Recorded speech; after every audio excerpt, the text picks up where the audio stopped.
একদা হজরত মুসা আলাইহিসসালাম তার স্ত্রী, পরিবার পরিজন এবং মালামাল ও দাসদাসী নিয়ে মাদায়েন থেকে মিশর অভিমুখে রওনা হলেন। কিছুদূর পথ চলার পর যখন তিনি তুয়া পর্বতের নিকটবর্তী হলেন, তখনই দিনের অবসান ঘটে, রাত্রি নেমে এল। অতঃপর মুসা আলাইহিসসালাম সেখানেই রাত্রি যাপনের জন্য তাঁবু খাটালেন। তার অদূরেই তুর পর্বত অবস্থিত ছিল। এ সময়ে হজরত মুসা আলাইহিসসালামের স্ত্রী সফুরা অন্তঃসত্ত্বা ছিলেন, আর ঘটনাক্রমে ওই দিনই তার প্রসব বেদনা শুরু হয় এবং সন্ধ্যার পর তিনি একটি পুত্র সন্তান প্রসব করেন। ক্রমে সেই রাত্রিটি তাদের জন্য ভীষণ দুর্যোগপূর্ণ হয়ে উঠল। গাঢ় মেঘে চারদিক অন্ধকার হয়ে এল এবং দেখতে দেখতে প্রবল বৃষ্টি ও ঝড়ো হাওয়া শুরু হল। হিমেল বাতাসে মুসা আলাইহিসসালামের স্ত্রী সফুরা ঠান্ডায় কাঁপতে লাগলেন। এদিকে তাঁবুতে তখনও কোনো আগুনের ব্যবস্থা ছিল না। হজরত মুসা আলাইহিসসালামের সঙ্গে চকমকি পাথর ছিল, যার সাহায্যে তিনি বারবার আগুন জ্বালানোর চেষ্টা করলেন, কিন্তু যতবার চেষ্টা করলেন ততবারই ব্যর্থ হতে হল। রাত গভীর হচ্ছে এবং চারদিকে অন্ধকার ঘনিয়ে এসেছে, বাতাসে শীত তীব্রতর হয়ে উঠেছে।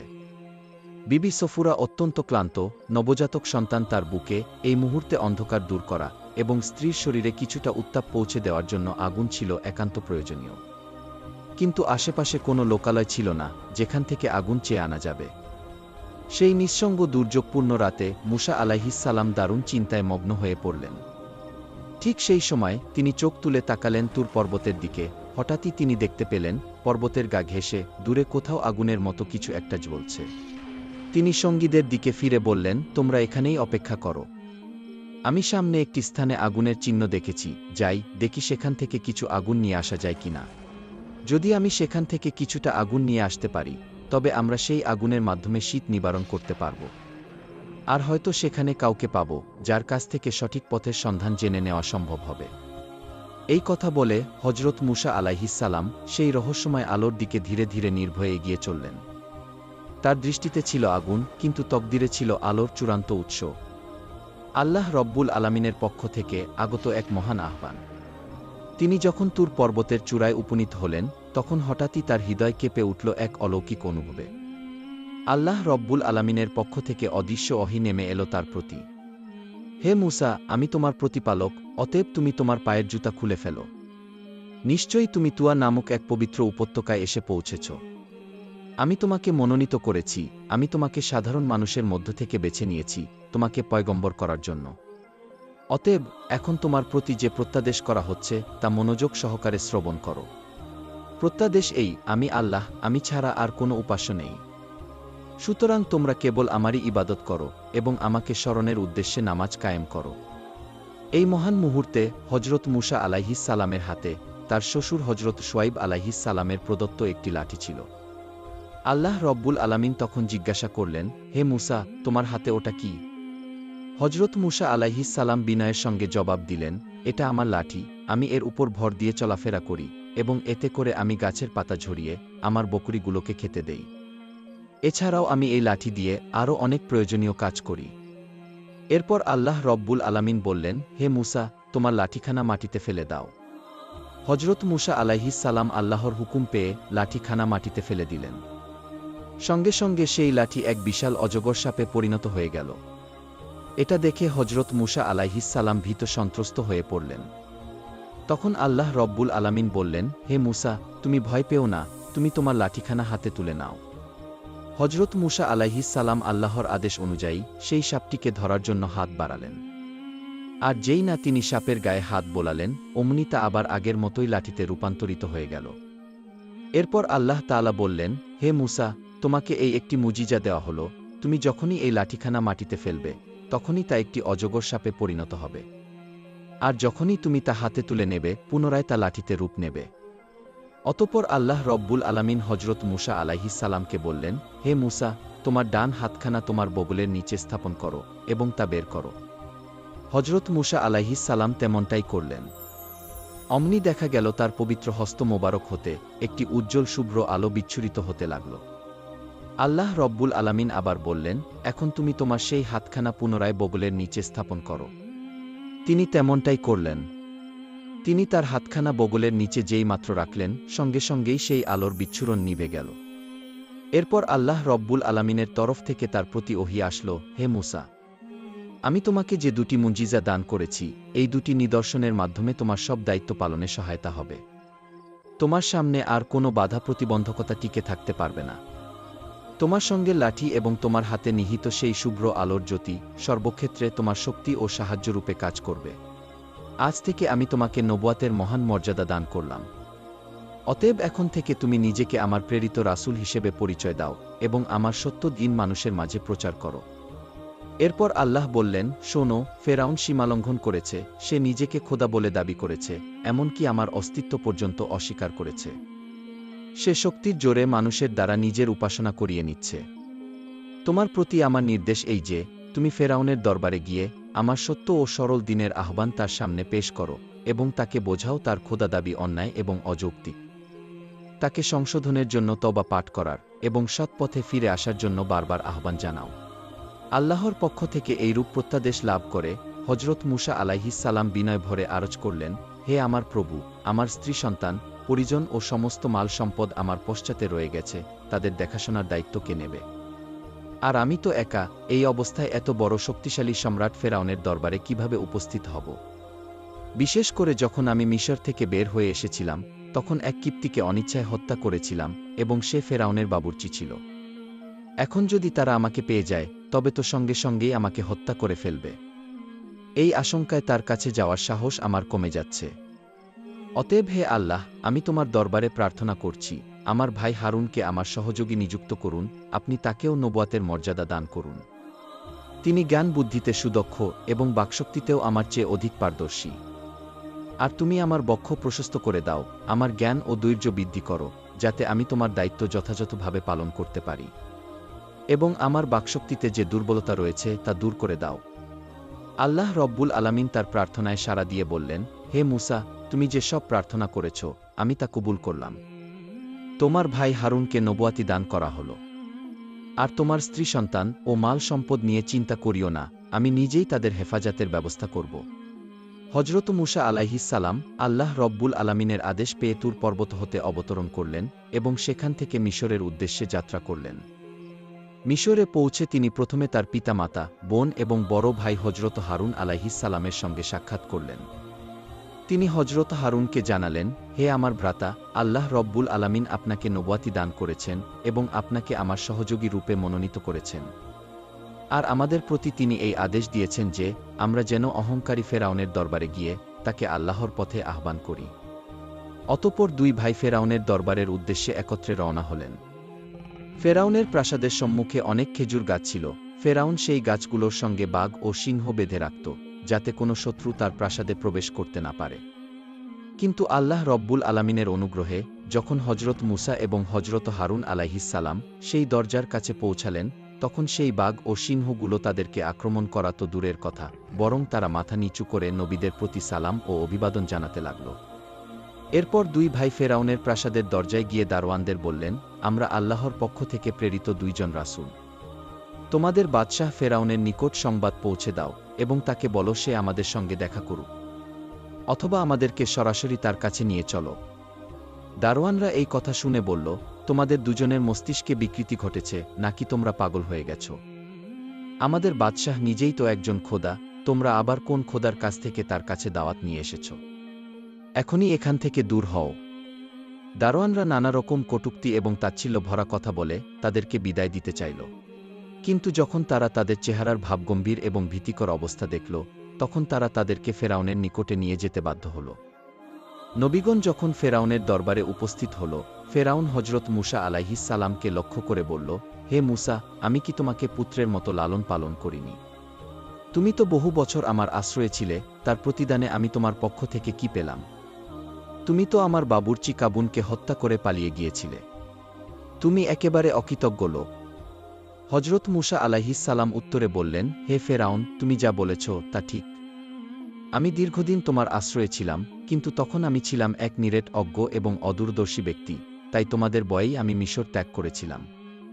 তবে এখন আমার প্রতিপালক আমাকে তার রাসূল রূপে তোমার নিকটে প্রেরণ করেছেন। ফেরাউন তখন বলল, কে সেই তোমার প্রতিপালক যে তোমাকে রাসূল ও পয়গম্বর হিসেবে প্রেরণ করেছে? হজরত মুসা আলাইহিস সালাম বললেন, তিনি সেই মহান সত্তা, যিনি আসমান, জমিন এবং এদের মাঝে যা কিছু আছে সবকিছুর স্রষ্টা ও পালনকর্তা। তিনিই আমাকে রাসূল করে তোমার কাছে পাঠিয়েছেন। এই কথা শুনে ফেরাউন তার সভা সদস্যদের দিকে তাকিয়ে বলল, তোমরা কি শুনলে সে কি বলতেছে? সে দাবি করছে সে কোনো এক প্রভুর পক্ষ থেকে এসেছে, এমন কি সে দাবি করছে সে নাকি তোমাদের পূর্বপুরুষদের তুলনায় অধিক জ্ঞানী। আমার তো মনে হয় এ নিশ্চিতভাবে পাগল হয়ে গেছে, ওর মস্তিষ্কে সমস্যা দেখা দিয়েছে। হজরত মুসা আলাইহিস সালাম বললেন, আমি মোটেও পাগল নই। বরং আমাকে সমস্ত মহাবিশ্বের স্রষ্টা আল্লাহ রব্বুল আলামিন আমাকে তোমাদের নিকটে তার রাসূল রূপে প্রেরণ করেছেন। ফেরাউন বলল, হে মুসা, তুমি যদি উপযুক্ত প্রমাণ ছাড়া আমাকে বাদ দিয়ে অন্য কাউকে প্রভু হিসেবে তুলে ধরতে চাও, আর যদি সেই প্রমাণ দিতে ব্যর্থ হও, তবে আমি অবশ্যই তোমাকে বন্দী করব এবং এমন শাস্তি দেব যা বিশ্ববাসীর জন্য একটি দৃষ্টান্ত হয়ে থাকবে। হজরত মুসা আলাইহিস সালাম উত্তরে বললেন, হে ফেরাউন, তুমি তোমার অহংকারপূর্ণ কথাবার্তা পরিত্যাগ করো। তুমি অজ্ঞতার বশবর্তী হয়ে নিজেকে খোদা দাবি করছ, এই দাবি থেকে সরে এসো। তুমি একজন সৃষ্টি, অতএব তুমি কখনোই খোদা হতে পারো না। হে ফেরাউনের সভা সদস্যবৃন্দ, আল্লাহ তাআলা আমাকে তোমাদের নিকট সত্যধীন এবং খাঁটি ধর্ম প্রচারের জন্য তার রাসূল রূপে প্রেরণ করেছেন। অতএব হে ফেরাউন, তুমি স্বীকার করে নাও, লা ইলাহা ইল্লাল্লাহ, মুসা কালিমুল্লাহ। ফেরাউন বলল, আমি যদি তোমার এই কালিমা পাঠ করি, তবে তোমার আল্লাহর নিকট থেকে আমি কি পুরস্কার পাব? হজরত মুসা আলাইহিস সালাম বললেন, যদি তুমি মনে প্রাণে এই কালিমা পাঠ করে আল্লাহর প্রতি ঈমান আনো, তবে আল্লাহ রব্বুল আলামিন তোমাকে 3টি মহান পুরস্কার দান করবেন। তোমাকে তিনি চিরস্থায়ী যৌবন, সারা পৃথিবীতে রাজত্ব এবং দীর্ঘ জীবন দান করবেন। আর এর চেয়েও বড় পুরস্কার হল, কিয়ামতের দিন তুমি কোনো হিসাব ছাড়াই জান্নাতে প্রবেশ করতে পারবে। আল্লাহ তাআলা হজরত মুসা আলাইহিস সালামকে নির্দেশ দিয়েছিলেন যে তিনি যেন ফেরাউনের সঙ্গে কোমল ভাষায় কথা বলেন। তাই হজরত মুসা আলাইহিস সালাম তার সঙ্গে নরম ও উত্তম ভঙ্গিতে কথা বলেছিলেন। পরিশেষে হজরত মুসা আলাইহিস সালাম বললেন, হে ফেরাউন, আমি তোমাকে যেই কালিমার দাওয়াত দিলাম তুমি তা নিয়ে গভীরভাবে চিন্তা করো। এই কথা বলে হজরত মুসা ও হজরত হারুন আলাইহিস সালাম সেখান থেকে বিদায় গ্রহণ করলেন। হজরত মুসা আলাইহিস সালাম বিদায় নেওয়ার পর ফেরাউন তার উজির হামানের দিকে তাকিয়ে বলল, হামান, তুমি তো মুসার কথা শুনলে, এখন বলো তো আমার কি করা উচিত? হামান বলল, জাহাপনা, বহুদিন ধরে আপনি নিজেকে খোদা বলে দাবি করে আসছেন। রাজ্যের মধ্যে বনি ইসরায়েল ছাড়া প্রায় সকলেই আপনাকে খোদা হিসেবে মেনে নিয়েছে এবং পূজা অর্চনাও করে যাচ্ছে। এখন আপনি যদি হঠাৎ করে এই খোদার দাবি থেকে সরে গিয়ে মুসার খোদাকে খোদা বলে মেনে নেন, তবে প্রজারা আপনাকে নিয়ে হাসাহাসি করবে, বিদ্রূপ করবে। তখন রাজ্যে আপনার আর কোনো গুরুত্ব থাকবে না এবং আপনার সম্মান ও মর্যাদা সবই নষ্ট হয়ে যাবে। অতএব আমার পরামর্শ, আপনি কোনো অবস্থাতেই মুসার কথায় প্রলুব্ধ হয়ে নিজের মর্যাদা বিসর্জন দিয়ে তার খোদার প্রতি ঈমান আনবেন না। উজির হামানের এই কথায় ফেরাউনের মন তুষ্ট হয়ে গেল, আর সে আবারও পূর্বের মতো কঠোর হয়ে উঠল। পরের দিন হজরত মুসা আলাইহিস সালাম এবং তার ভাই হজরত হারুন আলাইহিস সালাম ফেরাউনের দরবারে উপস্থিত হলেন। তখন ফেরাউন হজরত মুসা আলাইহিস সালামকে উদ্দেশ্য করে বলল, হে মুসা, তোমার খোদার কি প্রমাণ আছে? তুমি যে বলো তোমার প্রভু আল্লাহ, তবে তার পক্ষ থেকে প্রেরিত রাসূল হিসেবে তোমার কাছে কি সাক্ষ্য প্রমাণ রয়েছে? হজরত মুসা আলাইহিস সালাম বললেন, আমি যদি তোমার কাছে এমন প্রমাণ পেশ করি যা তুমি নিজ চোখে দেখতে পারো, তবে কি তুমি আল্লাহর প্রতি ঈমান আনবে? ফেরাউন বলল, তুমি যদি সত্যবাদী হয়ে থাকো তবে সেই প্রমাণ পেশ করো, এরপর আমি ভেবে দেখব। তখন হজরত মুসা আলাইহিস সালাম তার হাতে থাকা লাঠি মাটিতে ফেলে দিলেন। সঙ্গে সঙ্গে তা একটি বিশাল অজগর সাপে রূপান্তরিত হয়ে গেল এবং সেই সাপ ফনা তুলে ফেরাউনের সিংহাসনের দিকে তীব্র গতিতে এগিয়ে যেতে লাগল। এ দৃশ্য দেখে ফেরাউন আতঙ্কে কাঁপতে লাগল এবং বলল, হে মুসা, তুমি কি আমাকে দিনের দিকে ডাকতে এসেছ নাকি আমার প্রাণ নিতে এসেছ? হজরত মুসা আলাইহিস সালাম উত্তরে বললেন, আমি তোমাকে হত্যা করতে আসিনি, বরং আমি তোমাকে আল্লাহর একত্বের পথে আহ্বান জানাতে এসেছি। এরপর তিনি সাপটিকে স্পর্শ করলেন এবং সঙ্গে সঙ্গে তা পুনরায় লাঠিতে পরিণত হয়ে গেল। ফেরাউন কিছুটা স্বস্তি অনুভব করে আবার সিংহাসনে বসে পড়ল। এরপর হজরত মুসা আলাইহিস সালাম তার হাত বগলের নিচে রাখলেন এবং পুনরায় বের করলেন। তখন তার পবিত্র হস্ত থেকে একটি অপার্থিব শুভ্র আলো বিচ্ছুরিত হতে লাগল। এটি এমন আলো যার দীপ্তিতে সূর্যের তেজ নিষ্প্রভ হয়ে গেল। কারো চোখে সেই আলো পড়লে চোখ জ্বলসে যাওয়ার উপক্রম হতো। ফেরাউন চিৎকার করে উঠল, হে মূসা, দয়া করে তোমার এই আলো নিভিয়ে দাও, না হলে আমরা সকলেই অন্ধ হয়ে যাব। অতঃপর হজরত মূসা আলাইহিস সালাম আবার তার হস্ত মোবারক বগলের নিচে রাখলেন এবং সঙ্গে সঙ্গেই সেই আলো নিভে গেল। এইসব মোজেজা দেখে ফেরাউনের মনে ঈমানের আলো উদিত হতে লাগল। সে আল্লাহ রব্বুল আলামিনের প্রতি বিশ্বাস স্থাপন করার ইচ্ছা করল।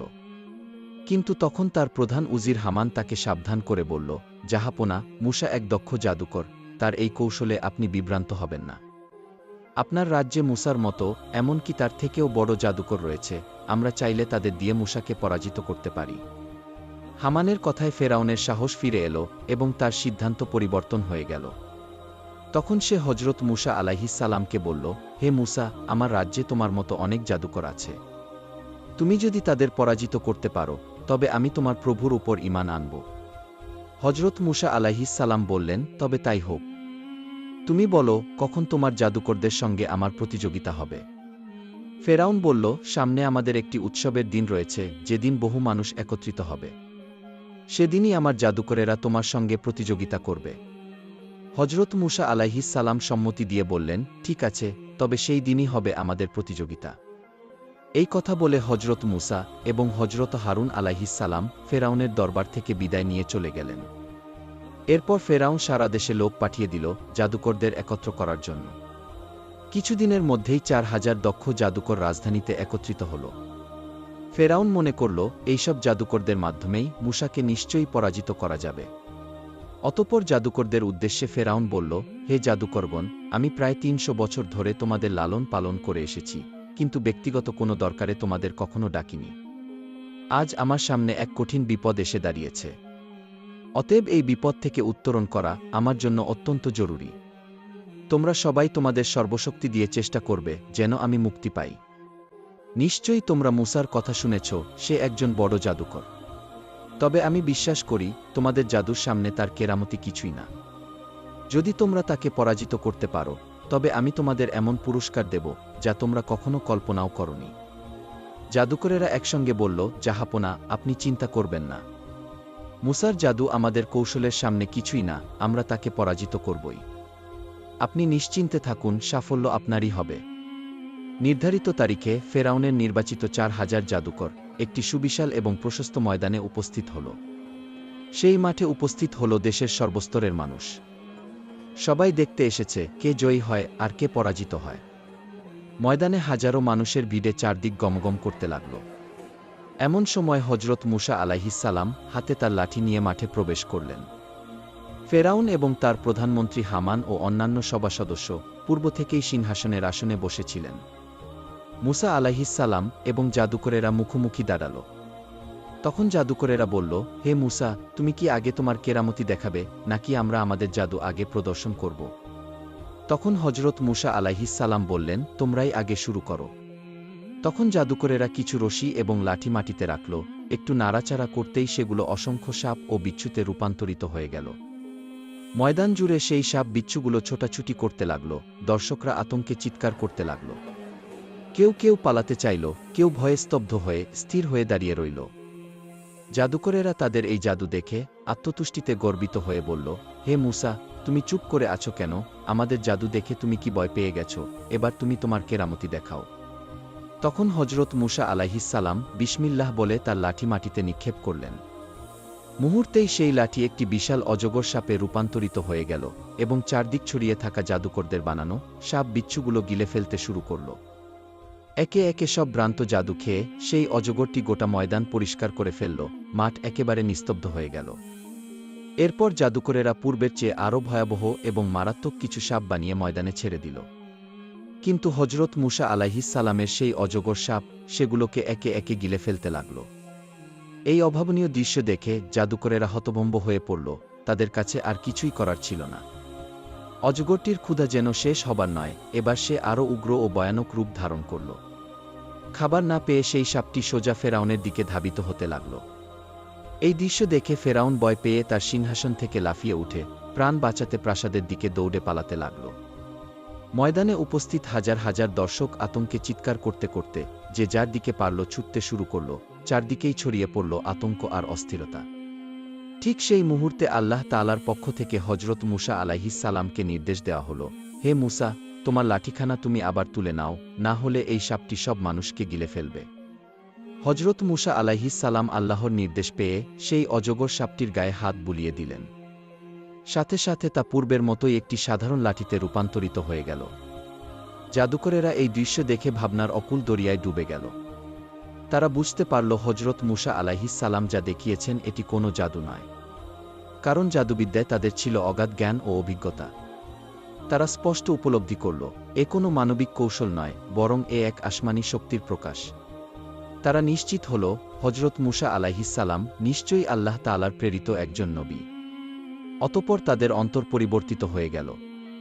তারা সবাই আল্লাহর প্রতি ঈমান আনল এবং সিজদায় লুটিয়ে পড়ল। তাদের দেখাদেখি অনেক সাধারণ মানুষও হজরত মুসা আলাইহিস সালামের সত্য ধর্ম গ্রহণ করল। ফেরাউন যখন দেখল জাদুকরেরা হজরত মুসা আলাইহিস সালামের ধর্ম গ্রহণ করে নিয়েছে, তখন সে ক্রোধে ফেটে পড়তে লাগল। সে জাদুকরদেরকে লক্ষ্য করে বলল, হে বেঈমান জাদুকরেরা, আমি তোমাদেরকে অনুমতি দেওয়ার পূর্বে তোমরা কিভাবে মুসার খোদার প্রতি ঈমান আনলে? এই অপরাধের শাস্তিস্বরূপ আমি তোমাদের হাত পা কেটে দেব, তারপর তোমাদেরকে খেজুর গাছের শুলে আরোহণ করাব। তখন তোমরা বুঝতে পারবে আমার শাস্তি কত কঠিন ও মারাত্মক। জাদুকরেরা বলল, হে ফেরাউন, আমরা হজরত মুসা আলাইহিস সালামের খোদার যে প্রমাণ পেয়েছি এবং তাকে যে রূপে চিনতে পেরেছি, তাতে তার উপর তোমাকে আমরা কোনোভাবেই স্থান দিতে পারি না। এখন তুমি তোমার যা ইচ্ছা তাই করতে পারো। তবে এই কথা সত্য যে তুমি শুধু আমাদেরকে দুনিয়াতে শাস্তি দিতে পারবে, পরকালে তুমি আমাদের বিন্দুমাত্র ক্ষতি করতে পারবে না। তাদের মুখে এরূপ কথা শুনে ফেরাউন তার জল্লাদদেরকে হুকুম দিল, এই জাদুকরদের একটি হাত ও একটি পা কেটে ফেল এবং তাদেরকে শুলে চড়াও। জল্লাতেরা রাজ আদেশ পালন করল। জাদুকরদের শরীর থেকে রক্ত ঝরল, কিন্তু তাদের অন্তর ছিল ঈমানে পূর্ণ। তারা শেষ নিঃশ্বাস পর্যন্ত বলে গেল, আমরা আল্লাহর উপর ঈমান এনেছি, আমরা আর কখনো এই ঈমান ত্যাগ করব না। আমরা আমাদের প্রভুর দিকে ফিরে যাচ্ছি, আমরা আশা করি তিনি যেন আমাদের গুনাহ মাফ করে দেন। এই ঘটনার পর হজরত মুসা আলাইহিস সালাম ফেরাউনকে বলল, হে ফেরাউন, এখনও কি তুমি আল্লাহ রব্বুল আলামিনের প্রতি ঈমান আনবে না? তোমার প্রতি আল্লাহর গজব আসার পূর্বেই তুমি তার উপর ঈমান এনে পাঠ করো, লা ইলাহা ইল্লাল্লাহু মুসা কালিমুল্লাহ। কিন্তু ফেরাউন হজরত মুসা আলাইহিস সালামের কোনো কথাই শুনল না, বরং সে পূর্বের চাইতে আরও বেশি অহংকারী হয়ে উঠল। আল্লাহর একত্বের স্পষ্ট নিদর্শন দেখেও যখন ফেরাউন এবং তার সম্প্রদায় ঈমান আনতে অস্বীকৃতি জানাল, তখন আল্লাহ তাআলা তাদের উপর একের পর এক শাস্তি ও আযাব নাজিল করতে লাগলেন। তাদের উপর প্রেরিত হল বন্যা ও অতিবৃষ্টি, পঙ্গপাল, উকুন, ব্যাঙ এবং দেশের সমস্ত পানি রক্তে পরিণত হওয়ার মতো ভয়াবহ বিপর্যয়। এবং প্রতিটি শাস্তিই ছিল তাদের জন্য সতর্কবার্তা। যখনই এসব আযাব তাদেরকে ঘিরে ধরত, তারা ছুটে যেত হজরত মুসা আলাইহিস সালামের কাছে। আকুতি করে বলত, হে মুসা, তুমি তোমার প্রতিপালকের নিকটে আমাদের জন্য দোয়া করো। যদি তিনি এই বিপদ আমাদের থেকে দূর করে দেন, তবে অবশ্যই আমরা তার উপর ঈমান আনব। হজরত মুসা আলাইহিস সালাম দোয়া করতেন আর আল্লাহর রহমতে বিপদ কেটে যেত। কিন্তু দুর্ভাগ্যজনকভাবে কষ্ট দূর হলেই ফেরাউনের কওম পূর্বের মতোই অবাধ্যতায় ফিরে যেত, তারা আর ঈমান আনত না। এইভাবে প্রায় 12 বছর ধরে আল্লাহ তাআলা তাদের উপর নানা রকমের শাস্তি এবং বিপদ পাঠিয়ে গেলেন, কিন্তু তারা কোনো শিক্ষা গ্রহণ করল না।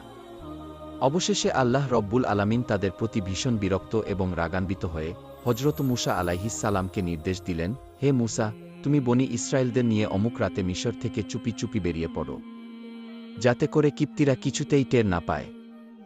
যখন তোমরা সমুদ্র তীরে পৌঁছাবে, তখন তুমি তোমার লাঠি দিয়ে সাগরের পানিতে আঘাত করবে, আর তখনই সাগরের পানি শুকিয়ে রাস্তা তৈরি হবে, আর সেই পথ ধরে তোমরা নিরাপদে পার হয়ে যেতে পারবে। হজরত মুসা আলাইহিস সালাম আল্লাহর এই নির্দেশ পেয়ে বনি ইসরায়েলদের প্রস্তুত করলেন। চাঁদের আলোতে যখন রাত নেমে এলো, তখন তিনি তাদের নিয়ে যাত্রা শুরু করলেন। বর্ণনা করা হয়েছে সেই রাতে চন্দ্রগ্রহণ হয়েছিল, ফলে রাত কিছুটা অন্ধকার ছিল, আর এ সুযোগেই তারা গোপনে রওনা হয়। রাস্তায় চলতে চলতে একটি সময়ে তারা এমন এক অজানা জায়গায় এসে পৌঁছাল, যা কারো চেনা ছিল না। হজরত মুসা আলাইহিস সালাম সঙ্গীদের জিজ্ঞেস করলেন, তোমরা কেউ কি এই জায়গার পরিচয় জানো? তখন বনি ইসরায়েলের একদল আলেম বললেন, এই পথে আগমনের একটি বিশেষ রহস্য রয়েছে। তা হল হজরত ইউসুফ আলাইহিস সালামের একটি শেষ ইচ্ছা পূরণ করা। তিনি ইন্তেকালের সময় আল্লাহর কাছে প্রতিশ্রুতি গ্রহণ করেছিলেন, হে আল্লাহ, যখন বনি ইসরায়েল মিশর ত্যাগ করবে, তখন যেন আমার দেহ সেই সিন্দুক সহ ফিলিস্তিনে নিয়ে যাওয়া হয়। এ কথা শুনে হজরত মুসা আলাইহিসসালাম জিজ্ঞাসা করলেন, তবে এমন কে আছে যে হজরত ইউসুফ আলাইহিসসালামের কবরের সঠিক অবস্থান জানে? লোকেরা বলল, হে আল্লাহর নবী, আমাদের মাঝে কেবল একজন বৃদ্ধা রয়েছেন যিনি এই বিষয়ে জানেন। তখন হজরত মুসা আলাইহিসসালাম বৃদ্ধাকে ডেকে বললেন, হে বৃদ্ধা, আমরা তোমার কাছে জানতে চাই হজরত ইউসুফ আলাইহিসসালামের কবর কোথায় রয়েছে। তখন বৃদ্ধা বলল, হে আল্লাহর নবী, আমার সম্পর্কে একটি সিদ্ধান্ত জানানোর পূর্বে আমি হজরত ইউসুফ আলাইহিসসালামের কবর সম্পর্কে আপনাকে অবহিত করব না। হজরত মুসা আলাইহিসসালাম বৃদ্ধার কথা বুঝতে না পেরে জিজ্ঞাসা করলেন, হে বৃদ্ধা, তোমার সম্পর্কে সিদ্ধান্ত বলতে তুমি কি বোঝাতে চাচ্ছ? বৃদ্ধা তখন বললেন, হে আল্লাহর নবী, আমি আপনার সাথে জান্নাতে একত্রে অবস্থান করতে চাই। আপনি যদি আমাকে এই প্রতিশ্রুতি দিতে পারেন, তাহলে আমি আপনাকে হজরত ইউসুফ আলাইহিসসালামের কবর দেখিয়ে দিব। কিন্তু হজরত মুসা আলাইহিসসালাম নিজে থেকেই সিদ্ধান্ত দিতে না পেরে তাই তিনি নিরুপায় হয়ে গেলেন। তখন আল্লাহ রব্বুল আলামিনের পক্ষ থেকে ওহী আসলো, হে মুসা, তুমি বৃদ্ধাকে এই প্রতিশ্রুতি দিতে পারো। আল্লাহ রব্বুল আলামিনের নির্দেশ পেয়ে হজরত মুসা আলাইহিসসালাম বৃদ্ধাকে প্রতিশ্রুতি দিলেন। অতঃপর বৃদ্ধা তাকে একটি কূপের কাছে নিয়ে গিয়ে বললেন, হে আল্লাহর নবী, এই কূপের পানি সম্পূর্ণরূপে সিঞ্চন করে ফেলুন। এই কূপের নিচে হজরত ইউসুফ আলাইহিসসালামের কবর মোবারক রয়েছে। বৃদ্ধার কথা মতো সেই কূপের পানি সিঞ্চন করা হল। এরপরে দেখা গেল হজরত ইউসুফ আলাইহিসসালামের লাশ মোবারক একটি সিন্দুকে রেখে সমাহিত করা হয়েছে। অতঃপর সেই সিন্দুকটিকে উপরে উঠানো হল এবং লাশ ভর্তি সিন্দুক নিয়ে হজরত মুসা আলাইহিসসালাম বনি ইসরায়েলদের নিয়ে পথ চলতে লাগলেন। তাদের পথ চলার সময়ে সেই লাশ থেকে এত নূর বিচ্ছুরিত হচ্ছিল যেন সূর্যের আলোর বিকিরণ হচ্ছে। হজরত মুসা আলাইহিসসালাম বনি ইসরায়েলদের নিয়ে দ্রুত গতিতে লোহিত সাগরের দিকে অগ্রসর হচ্ছিলেন। সকালবেলা কিপ্তিরা বনি ইসরায়েলদের ঘরে ঘরে গিয়ে দেখতে পেল তাদের কাউকেই আর খুঁজে পাওয়া যাচ্ছে না। তখনই তারা বুঝতে পারল বনি ইসরায়েল মিশর ত্যাগ করেছে। এই সংবাদ তারা দ্রুত ফেরাউনের কাছে পৌঁছে দিল। খবর শোনার পর ফেরাউন ক্ষোভে ফেটে পড়ল। সে উপস্থিত জনতা এবং তার সেনাবাহিনীর মাঝে উত্তেজনা ছড়াতে বলল, দেখো, বনি ইসরায়েলিরা আমাদের সঙ্গে প্রতারণা করেছে, তারা গোপনে পালিয়ে গেছে, এটা আমাদের জন্য চরম অপমান। এখন আমাদের দায়িত্ব তাদের ধরে এনে কঠিন শাস্তি দেওয়া। এরপর ফেরাউন উচ্চকণ্ঠে আদেশ জারি করল, আমার সমস্ত সৈন্য সামন্ত প্রস্তুত করো এবং অস্ত্রশস্ত্রে সজ্জিত হয়ে তৎক্ষণাৎ রওনা হও। আমরা বনি ইসরায়েলিদের ধরে ফিরিয়ে আনব। ফেরাউনের এই নির্দেশে তার বাহিনী দ্রুত অস্ত্র ধারণ করে রাজ আদেশ অনুযায়ী নির্ধারিত স্থানে একত্রিত হল। অতঃপর ফেরাউন একটি বিশাল সৈন্যবাহিনী নিয়ে হজরত মুসা আলাইহিসসালাম এবং বনি ইসরায়েলদের পিছু ধাওয়া করতে শুরু করল। তার সেনাবাহিনী অত্যন্ত দ্রুত গতিতে পথ অতিক্রম করছিল। সামান্যতম বিরতির কথাও তাদের মনে স্থান পায়নি, কারণ তারা জানত একবার থেমে গেলে শিকার হাতছাড়া হয়ে যাবে। আর তারা কিছুতেই বনি ইসরায়েলদের হাতছাড়া করতে চাচ্ছিল না। এদিকে হজরত মুসা আলাইহিসসালাম বনি ইসরায়েলদের নিয়ে লোহিত সাগরের তীরে পৌঁছে গেছেন। বনি ইসরায়েল পেছনে তাকিয়ে দেখল ফেরাউন পঙ্গপালের মতো এক বিশাল সেনাবাহিনী নিয়ে তাদের দিকে ধেয়ে আসছে। দৃশ্যটি ছিল অত্যন্ত ভয়াবহ ও ভীতিকর। এই অবস্থায় বনি ইসরায়েলের অন্তরে চরম হতাশা ও আতঙ্কের ছায়া নেমে এল। তারা মনে করতে লাগল, এইবার মনে হয় তাদের মৃত্যু অনিবার্য। এতদিন ফেরাউনের দমন পীড়নের হাত থেকে মুক্তির আশায় তারা মিশর ত্যাগ করেছিল, কিন্তু আজ সেই ফেরাউনই তার সকল শক্তি নিয়ে তাদের ধ্বংস করতে এগিয়ে আসছে। কিন্তু তখনকার পরিস্থিতি ছিল অত্যন্ত ভয়াবহ ও সংকটপূর্ণ। সামনে বিশাল উত্তাল লোহিত সাগর, আর পেছনে ফেরাউন এবং তার লক্ষাধিক সৈন্যবাহিনী ধেয়ে আসছে, পালাবার আর কোনো পথ খোলা নেই। এমন দিকবিহীন মুহূর্তে বনি ইসরায়েল চরম হতাশায় নিমজ্জিত হয়ে পড়ল। তারা কাপা গলায় হজরত মুসা আলাইহিসসালামকে বলল, হে মুসা, আমরা তো এবার ধরা পড়ে গেলাম। এতদিন ফেরাউন ও তার সম্প্রদায় আমাদের উপর জুলুম করলেও অন্তত প্রাণে বাঁচিয়ে রেখেছিল, কিন্তু আজ তারা আমাদের সম্পূর্ণরূপে ধ্বংস করে ফেলবে। যদি কেউ বেঁচে থাকে তাকে চিরতরে গোলাম বানিয়ে রাখবে। এই মর্মান্তিক অবস্থায় হজরত মুসা আলাইহিসসালাম ছিলেন সম্পূর্ণ নিঃশঙ্ক এবং ধৈর্যধারী, কারণ তিনি জানতেন তিনি যা কিছু করছেন সবই আল্লাহর নির্দেশ অনুসারে। তার পূর্ণ বিশ্বাস ছিল যিনি তাকে এই দায়িত্ব দিয়েছেন সেই মহান আল্লাহ অবশ্যই এ সংকট থেকে উত্তরণের পথ দেখাবেন। অতএব তিনি দৃঢ়তার সাথে বনি ইসরায়েলদের উদ্দেশ্যে বললেন, হে আমার জাতি, তোমরা ভয় করো না, নিশ্চয়ই আমাদের রব আমাদের সঙ্গে আছেন এবং তিনি আমাদের পথ প্রদর্শন করবেন। মিশর ত্যাগের পূর্বে আল্লাহ তাআলা ওহীর মাধ্যমে হযরত মূসা আলাইহিস সালামকে জানিয়ে দিয়েছিলেন, যখন তুমি সাগরের তীরে পৌঁছাবে, তখন তোমার লাঠি দ্বারা পানিতে আঘাত করবে। তখন তোমাদের জন্য সাগরের মাঝে একটি শুষ্ক পথ সৃষ্টি হয়ে যাবে। কিন্তু উত্তেজনা ও মানবিক অস্থিরতার কারণে হযরত মূসা আলাইহিস সালাম সাময়িকভাবে সেই নির্দেশ ভুলে গিয়েছিলেন। পিছনে ফেরাউন ও তার সৈন্যদের ধাবমান গর্জন, সামনে বিস্তৃত সাগর। এই অবস্থায় বনী ইসরায়েলদের ভয় ও আর্তনাদ আরও তীব্র হয়ে উঠল। তারা যেন মৃত্যু ঘনিয়ে আসতে দেখছিল। এই সময় আল্লাহ তাআলার পক্ষ থেকে পুনরায় ওহী এলো, হে মূসা, তুমি তোমার লাঠি দিয়ে সাগরের উপর আঘাত করো। হযরত মূসা আলাইহিস সালাম আল্লাহর আদেশ পেয়ে তার লাঠি দিয়ে সাগরের পানিতে আঘাত করলেন। সঙ্গে সঙ্গে এক অলৌকিক ঘটনা ঘটল। লোহিত সাগরের পানি দুই দিকে ভাগ হয়ে গেল এবং বনী ইসরায়েলের 12টি গোত্রের জন্য সৃষ্টি হল 12টি পৃথক রাস্তা। পানির দুই ধারে বরফের শক্ত দেয়ালের মতো দাঁড়িয়ে গেল। সেই পথের মাঝখানে আল্লাহ এমন ব্যবস্থাও করলেন যাতে একটি গোত্র আরেক গোত্রকে দেখতে পারে এবং কথাও বলতে পারে। একসাথে তারা দ্রুত গতিতে সাগর পেরিয়ে নিরাপদে অপর তীরে পৌঁছাতে সক্ষম হল। বনী ইসরায়েলেরা দ্রুত গতিতে সেই অলৌকিক সাগরের পথ ধরে অগ্রসর হচ্ছিল। আর ঠিক তখনই ফেরাউন তার সৈন্য সামন্ত নিয়ে লোহিত সাগরের তীরে এসে পৌঁছাল। সেখানে এসে তারা নিজের চোখে সেই অভাবনীয় দৃশ্য প্রত্যক্ষ করল, সাগরের পানির মাঝে বিস্তৃত প্রশস্ত পথ। এই অপার্থিব দৃশ্য দেখে ফেরাউনের সৈন্যরা হতবাক হয়ে গেল। তারা এমন এক অলৌকিক ঘটনা প্রত্যক্ষ করছিল যা মানুষের কল্পনাকেও হার মানায়। এই দৃশ্য কোনো দিন কেউ স্বপ্নেও ভাবতে পারেনি, কিন্তু আজ তা বাস্তবে তাদের সামনে দাঁড়িয়ে। বিস্ময়ে অভিভূত সৈন্যরা নীরব হয়ে দাঁড়িয়ে রইল, কেউ কিছু বলতে পারল না, যেন ভাষাও হারিয়ে গেছে। এই সময় ফেরাউন গভীর চিন্তায় ডুবে গেল। তার মনে সন্দেহ জাগল, এটা কি মূসার কোনো জাদু, নাকি সত্যিই তার প্রভুর মোজেজা? তার মনের মধ্যে দ্বন্দ্ব শুরু হল। সে ভাবতে লাগল, যদি আমার লোকেরা এটাকে মূসার অলৌকিক ক্ষমতা বা আল্লাহর কুদরত হিসেবে বিশ্বাস করে, তাহলে তারা হয়তো তার প্রতি ঈমান আনবে। আর যদি তারা বিশ্বাস স্থাপন করে, তাহলে তো আমার এতদিনের খোদা হওয়ার দাবি মুহূর্তে মাটিতে মিশে যাবে। তখন তো আমার সিংহাসন, গৌরব এবং অহংকার সব কিছু ধ্বংস হয়ে যাবে। আর জনগণের চোখে আমি লাঞ্ছিত ও অপমানিত হব। ফেরাউন এখানেও প্রতারণার আশ্রয় নিল। সে তার সৈন্য সামন্তদের উদ্দেশ্যে বলল, তোমরা দাঁড়িয়ে দেখছ কি? এই পথ আমি সৃষ্টি করেছি। আমার ভয়ে সাগর নিজেই বিদীর্ণ হয়ে পথ তৈরি করেছে। তোমরা এগিয়ে চলো, সবাই সাগরের পথে নেমে যাও। কিন্তু এই কথা বললেও ফেরাউনের অন্তরে ভয় গেঁথে গিয়েছিল।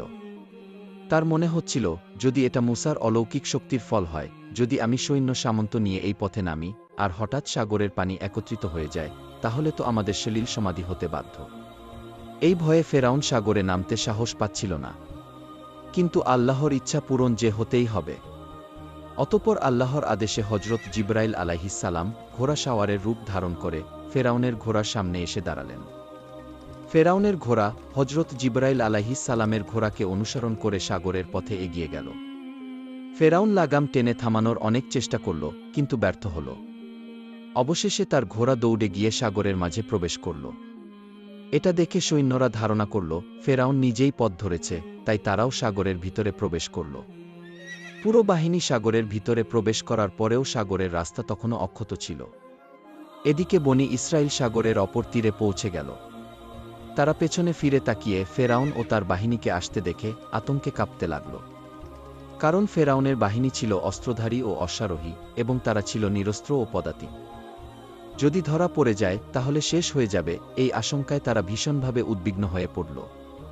অবশেষে যখন ফেরাউনের শেষ সৈন্যটিও সাগরের রাস্তায় প্রবেশ করল এবং বনী ইসরায়েলের সবাই সুরক্ষিতভাবে সাগরের অন্য পারে পৌঁছে গেল, ঠিক তখন আল্লাহর আদেশে সাগরের পানি প্রবল জলোচ্ছ্বাসে আছড়ে পড়ল। পানির প্রাচীর যেন ভেঙে ঝাঁপিয়ে পড়ল ফেরাউন ও তার বাহিনীর উপর। তারা চিৎকার করে বলতে লাগল, বাঁচাও, আমাদেরকে বাঁচাও! কিন্তু তখন আর কেউ ছিল না তাদের রক্ষা করার জন্য। ডুবতে ডুবতে ফেরাউন অবশেষে বলল, আমি ঈমান আনছি সেই সত্তার প্রতি যার উপর বনী ইসরায়েল ঈমান এনেছে। আমি সাক্ষ্য দিচ্ছি যে তিনি একমাত্র উপাস্য। তখন আল্লাহ রব্বুল আলামিন বললেন, এখন তুমি ঈমান আনছ, অথচ আগে তুমি ছিলে অমান্যকারী ও সীমালঙ্ঘনকারী। আজ আর তা কবুল হবে না। ফেরাউন ও তার সম্পূর্ণ বাহিনী সাগরের পানিতে নিমজ্জিত হয়ে চিরতরে ধ্বংস হয়ে গেল। সাগরের অপর পারে দাঁড়িয়ে বনী ইসরায়েল এই দৃশ্য প্রত্যক্ষ করল। তারা দেখল কিভাবে আল্লাহ তাআলা অহংকারী ফেরাউন ও তার বাহিনীকে চূড়ান্ত শাস্তি দিয়েছেন। আনন্দে এবং কৃতজ্ঞতায় তারা এক কণ্ঠে ধ্বনি তুলল, আল্লাহু আকবার, আল্লাহু আকবার। আকাশ বাতাস মুখরিত হয়ে উঠল এই তাকবীরে। তারা যেন নতুন জীবন ফিরে পেল, তাদের অন্তরে জাগ্রত হল ঈমান, কৃতজ্ঞতা ও আল্লাহর প্রতি ভালোবাসা।